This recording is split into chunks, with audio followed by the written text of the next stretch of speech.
So hello everyone, this एडा ऋषि Pratap. I hope आप सभी बहुत ही अच्छे होंगे। आप सभी का स्वागत है क्रिप्टो बीएम चैनल पर। तो जानते हैं क्रिप्टो मार्केट में क्या लेटेस्ट न्यूज आई है। And if you are new to this channel, don't forget to subscribe it and like the videos. And yeah, अगर आपको वीडियोस अच्छी लगती है तो उसे ज्यादा से ज्यादा शेयर कीजिए, ताकि जिन लोगों को क्रिप्टो में क्या चल रहा है नहीं पता, उन्हें भी पता चले। So without wasting any more time, let's get into the video. Indian crypto exchange WazirX faces uncertain future after cyber attack। तो WazirX एक्सचेंज, जहां जुलाई में हैक हुआ था $234 मिलियन का, इनको यहाँ पे बहुत चैलेंजेस फेस करने पड़ रहे हैं। और ना के ही बराबर इनको उम्मीद है कि वो फंड्स को रिकवर कर पाएंगे कि नहीं, जो फंड्स 43% लॉस्ट हो गए थे, जो हैकर ने हैक कर लिए थे। तो इन्होंने पहले दो ऑप्शन दिए थे अपने यूजर्स को चूज करने के लिए।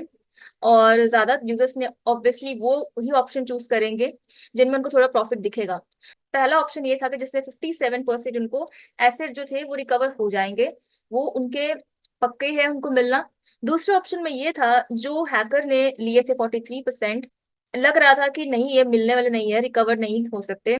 तो कुछ लोगों ने वो भी चूज किया था ऑप्शन कि अगर वजीर एक्स कुछ कर पाए रिकवर करने के लिए तो उनको 43% भी मिलेंगे। लेकिन यहाँ पे उम्मीद कम ही दिख रही है वो स्टोलन एसेट्स मिलने की। इनके जो लीगल एडवाइजर है कंपनी के, वो तो यही बोल रहे हैं कि साइबर अटैक के बाद रिकवर करना तो मुश्किल ही है। लेकिन in a virtual press conference Monday को वजीर एक्स के को फाउंडर निश्चल शेट्टी ने बोला कि हम अपना एक रीस्ट्रक्चर कर रहे हैं दोबारा से प्लान। जो फंड्स रिकवर अभी तक नहीं हो पा रहे, उसको रिकवर करने की कोशिश हम यहाँ पे फिर से कर रहे हैं। तो उन्होंने एक रिस्ट्रक्चर अपना प्लान बनाया है, रिकवरी प्लान, जिसमें ये न्यू रेवेन्यू स्ट्रीम्स बनाएंगे अपने स्टोलन फंड्स के लिए, ताकि जितने भी यूजर्स है वो विड्रॉ कर पाए जल्दी से जल्दी, क्विक एक्सेस मिल पाए उनको उनके फंड्स के लिए। यहाँ पे जो एक मौका था फंड्स को रिकवर करने का हैकर से, वो भी यहाँ पे खो चुके हैं, क्योंकि हैकर ने उसे टोर्नेडो कैश सर्वर यूज करके मिक्स कर दिया है। तो अब वो ट्रेस भी नहीं हो सकता। अब यहाँ पे उनके पास ये चॉइस बचती है कि वो नए नए रेवेन्यू स्ट्रीम्स बनाए। तो वो तो उन्हें ही पता होगा कि कहाँ से लेके आए। 6 महीने तक का इन्होंने टाइम दिया है कि 6 महीने तक हम अपना जो प्रोसेस है उसको करेंगे।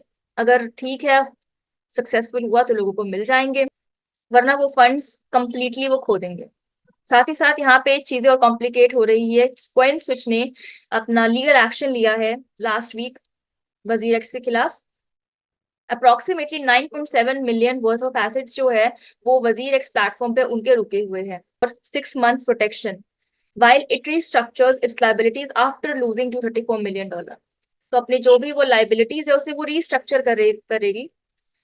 और साथ ही साथ जो 45%, 43% कस्टमर फंड है जो हैक हुआ था, उनको रिकवर करने का यहाँ पे इन्होंने सुनवाई करवाई थी सिंगापुर हाई कोर्ट में। Japan crypto tax shake up, flat 20% rate could be becoming. तो जापान की एफएसए ने डिसीजन लिया है, फाइनेंशियल सर्विस एजेंसी, इन्होंने हाईलाइट किया है जो भी लोग परेशान हो रहे थे क्रिप्टो करेंसी में, जितने भी यूजर्स हैं जिनको टैक्स पे करना पड़ता था। तो जापान में 55% टैक्स रेट था, जिसमें लोग बहुत परेशान होते थे कि कितना कितना कैलकुलेट करना मुश्किल होता था। तो अब इन्होंने क्या किया है, इन्होंने टैक्स रिड्यूस कर दिया है 55% से यूनिफाइड 20%। मतलब अब जो भी टैक्स देना होगा, चाहे बड़ा चाहे छोटा, किसी भी ट्रेड पे, वो फ्लैट 20% देना होगा। तो अब कोई दिक्कत की बात नहीं है, कुछ परेशानी की बात नहीं है, कोई कॉम्प्लिकेशंस यहाँ पे कंफ्यूजन नहीं होगी। और ये जो इन्होंने प्लान बनाया है, ये एम्फसाइज करेंगे the need to integrate financial income taxation and expand loss offset provisions. तो ये जो पोटेंशियल टैक्स रिडक्शन है, ये सिग्नल करता है एक positive shift in Japan approach to crypto currencies. अब इसकी वजह से और भी ज्यादा इन्वेस्टिंग जापान में आएगी, और भी इन्वेस्टर्स बढ़ेंगे, और ग्रोथ होगी क्रिप्टो इंडस्ट्री की विद इन द नेशन। क्योंकि वहां पे काम करने में ज्यादा मजा आता है जहाँ पे पूरा का पूरा सही से बताया हो, पूरा का पूरा डिफाइन किया हो कि किस तरीके से होगा। जहाँ पे डिफाइन ही नहीं किया गया और कंफ्यूजन हो रही है, तो वहाँ काम करने में मजा भी नहीं आता। तो जापान ने यहाँ पे प्रूव किया है ये स्टेप लेके कि ये अपने नेशन को ग्रो होते हुए देखना चाहते हैं in the crypto currency sector. तो पॉलीगन का जो मैटिक था, जो इतने टाइम से बोला जा रहा था कि अपग्रेड होगा, पॉलीगन 2.0 बनेगा, तो पोल टोकन यहाँ पे अपग्रेड हो चुका है। और अब इसका जो नाम है, ये हाइपर प्रोडक्टिव टोकन रखा गया है, क्योंकि ये सिर्फ और सिर्फ मैटिक से हम दो तरीके से अर्न करते थे, बट यहाँ पे क्योंकि ये हाइपर प्रोडक्टिव टोकन है, पोल टोकन, तो यहाँ पे हम और भी तरीके से मल्टीपल सोर्सेस से अर्न कर सकते हैं। तो पॉलीगन का नेटिव क्रिप्टो करेंसी ने अपना टेक्निकल अपग्रेड कर लिया है to enhance its utility and usher in Polygon 2.0।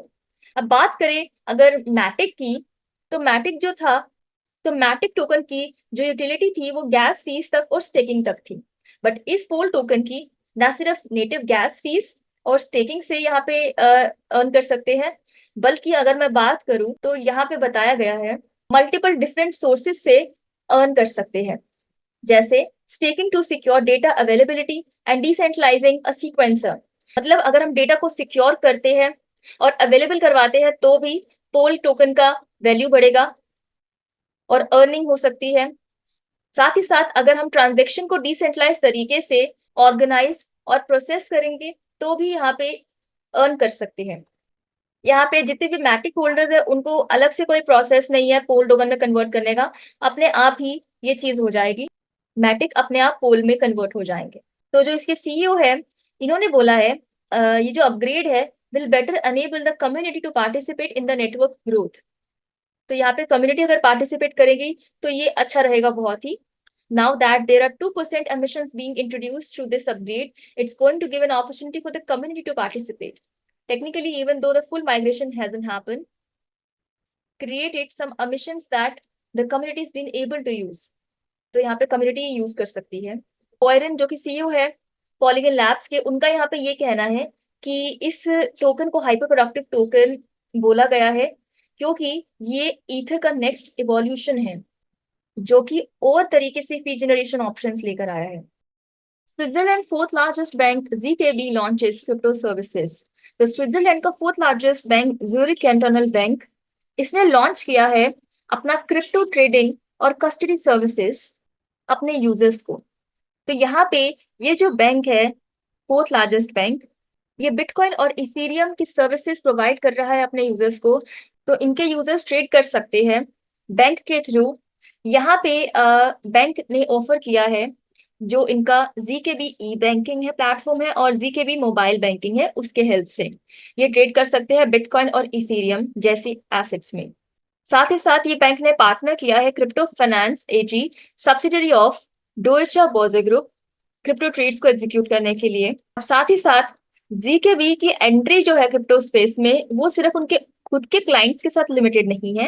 As a bank ये जो है ऑफर कर रहा है बिजनेस टू बिजनेस सॉल्यूशन, जो एनेबल करते हैं दूसरे स्विस बैंक्स को क्रिप्टो ट्रेडिंग प्रोवाइड करने में और कस्टडी सर्विस प्रोवाइड करने में। As per the press release, ये जो भी बैंक का नाम है, जो कि स्विस कैंटोनल बैंक है, ये पहला ऐसा बैंक बना है जिसने सर्विस को अडॉप्ट करने के लिए पार्टनर किया है।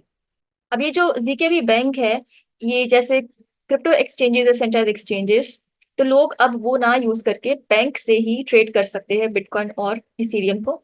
साथ ही साथ इनकी जो कीज है, वॉलेट की कीज है, वो इनको रखने की जरूरत नहीं है, इनको देखने की जरूरत नहीं है, उसके लिए वो बैंक है जो पूरा का पूरा मेंटेन करेगा इनका क्रिप्टो कीज जो है वो संभालेगा। जो कि काम क्रिप्टो एक्सचेंज करते थे अब वो बैंक करेगा। Moving to next news, key reason why BTC SHIB XRP ADA are down. तो मार्केट अभी डाउन चल रही है।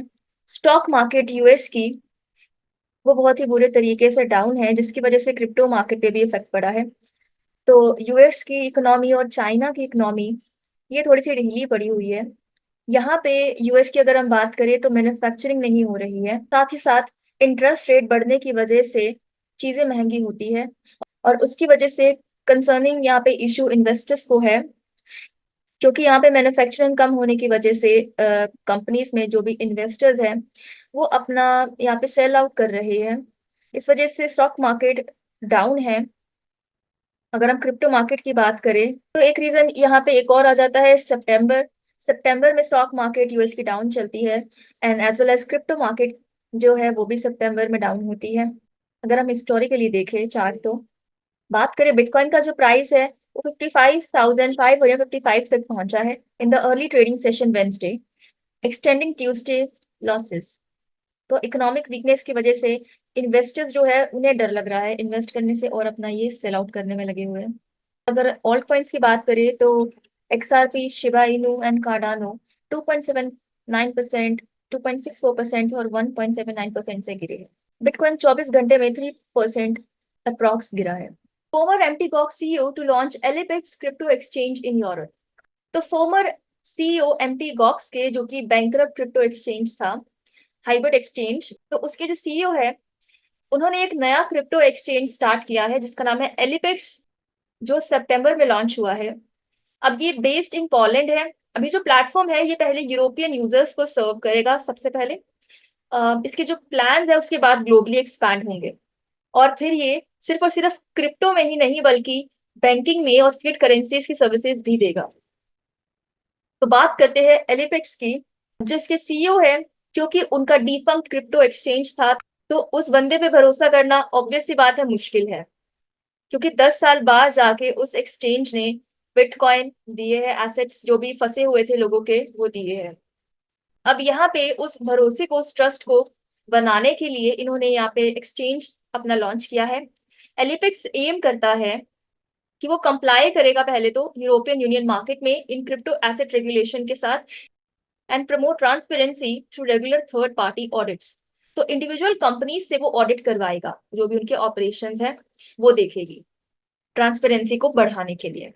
अब in an interview at Korea blockchain week, Karpeles ने एक्सप्लेन किया है सिक्योरिटी और technology around bitcoin now allows safe storage of crypto currencies. इसने बोला है exchanges, especially exchanges, didn't change much in all those times and think the best way would be basically to lead by example to show the connection can be built in a fully transparent way। तो exchange को पूरा transparent way में बना के ही कुछ हम कर सकते हैं। तो यहाँ पे ट्रस्ट को रीगेन करने के लिए इन्होंने रेपरेशंस किया है। जैसे एम्प्टी गॉक्स के जो फॉर्मर यूजर्स थे, अगर वो इस एक्सचेंज पे आएंगे और यूज करेंगे तो ट्रेडिंग फीस जो है उनके लिए 50% डिस्काउंट पे वो ले सकते हैं।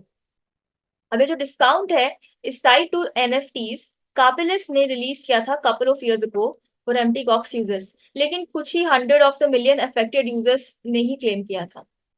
अब कापिलिस ने जो फी कटिंग यहाँ पे रेपरेशन जेस्चर दिखाया है वो उनको रिकनेक्ट करवा रहा है with those who lost assets during the defunct exchange collapse. इन्होंने ये भी बोला है कि उनको डेथ थ्रेट्स आने लग गए थे of the hack, but stated that attitude toward him in the crypto community. इन्होंने बोला, I didn't even expect to be at Bitcoin conference ever again related to crypto, but couple of years later, people actually came to me and told me कि आप conference पे lecture क्यों नहीं देते। तो जो भी अब ये डिस्काउंट इन्होंने दिया इसकी वजह से इन पे इनका ये ट्रस्ट रीगेन लोग कर रहे हैं। पेमेंट तो ऑलरेडी इस एक्सचेंज ने कर ही दी थी। जुलाई 5 से पेमेंट स्टार्ट हो गई थी, रीपे होना स्टार्ट हो गया था। इनका जो बैलेंस है बीटीसी बैलेंस वो 94,457 है। अगर आने वाले टाइम में ये जो एक्सचेंज है ये इंडिया में आता है तो क्या आप लोग इस एक्सचेंज को यूज करेंगे? You can comment down. So thank you everyone last तक वीडियो में बने रहने के लिए। मिलते हैं अगली वीडियो में, तब तक के लिए बाय बाय, टेक केयर।